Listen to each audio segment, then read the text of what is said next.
Muito bem. Por que o professor Olavo, o meu querido professor Olavo de Carvalho, ainda é tão atacado e tão difamado nas redes sociais, na internet, mesmo após o seu falecimento, né? Bom, basicamente, a resposta a essa pergunta é bem simples. Foi o compositor e professor de música Rasta, o João Nogueira Rasta, em uma breve visita ao professor na Virgínia, estava conversando com ele. Esse momento foi registrado ali, via iPhone. E então, respondendo a alguns questionamentos do Rasta, o professor disse o seguinte: eu vim para fuder. Então, é literalmente isso, mas cabe aí a explicação. Peguemos desde o início da filosofia ocidental, na Grécia Antiga. Sócrates não era um acadêmico. Sócrates era um homem com profunda experiência de vida e com profunda experiência intelectual, o suficiente para poder dialogar com os homens e trazê-los para a verdade, Vamos dizer, homens adormecidos, homens carreiristas, homens já, vamos dizer assim, muito incautos, já cativados pela vida social acachapante e, sobretudo, pelo mercado das ideias, na escola sofística.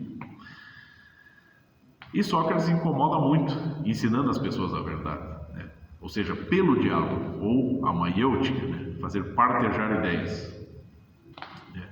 E o que ocorre com Sócrates? É preso, julgado e condenado à morte. Obviamente o professor Olavo não foi condenado à morte, mas é um homem também, assim como Sócrates, seguindo nessa tradição, um homem de profunda experiência intelectual e de vida. Obviamente não estou falando aqui, todos nós, ao longo de nossa vida, perdemos amigos, nos afastamos de parentes por problemas pessoais.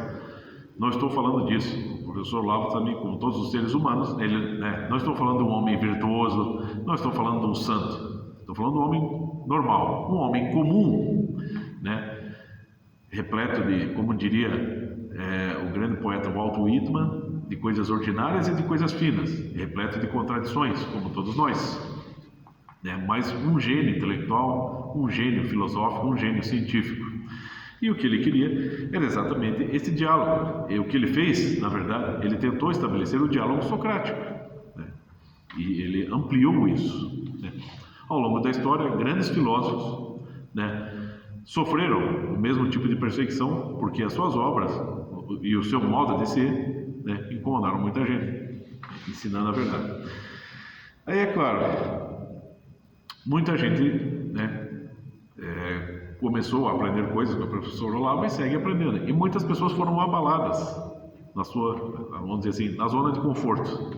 Principalmente pessoal aí catedrático, professores de universidades que também passaram a disseminar, sentindo-se desconfortáveis, abalados nas suas posições, porque o professor Olavo provou que não há necessidade de ser autoridade para entender a verdade das coisas.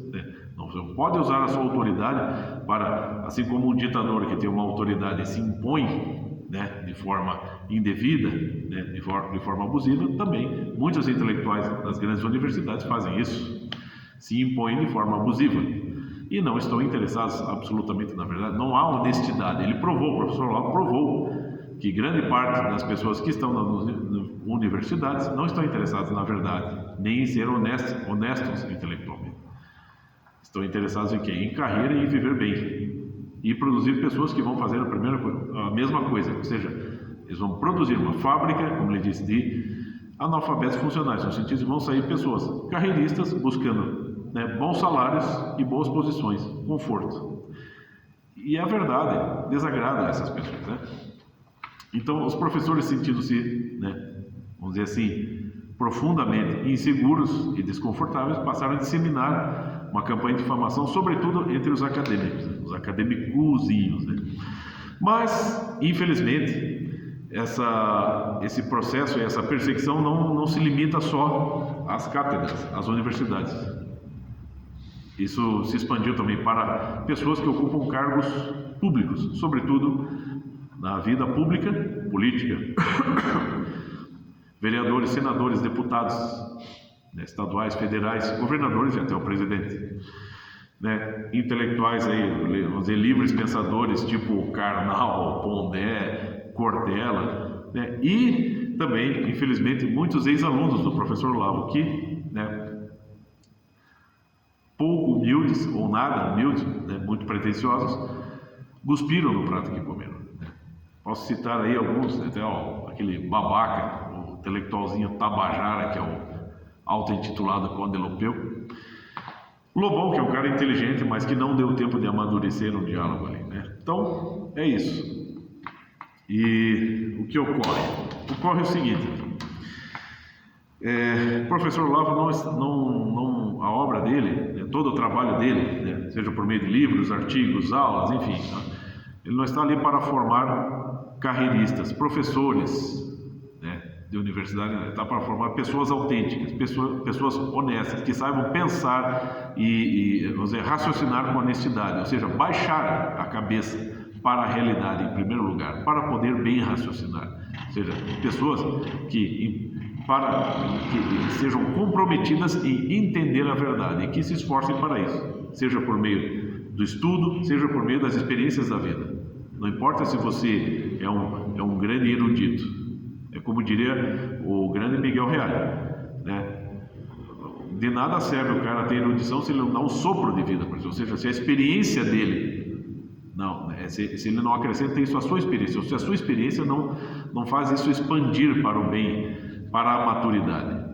Então, o professor Olavo está formando pessoas autênticas, pessoas que são capazes de conhecer a si mesmas, como está no banquete de Platão, conhece-te a ti mesmo, em primeiro lugar, né? Ou seja, despertar o senso de honestidade e de responsabilidade diante da verdade, e daí o que fazer diante disso.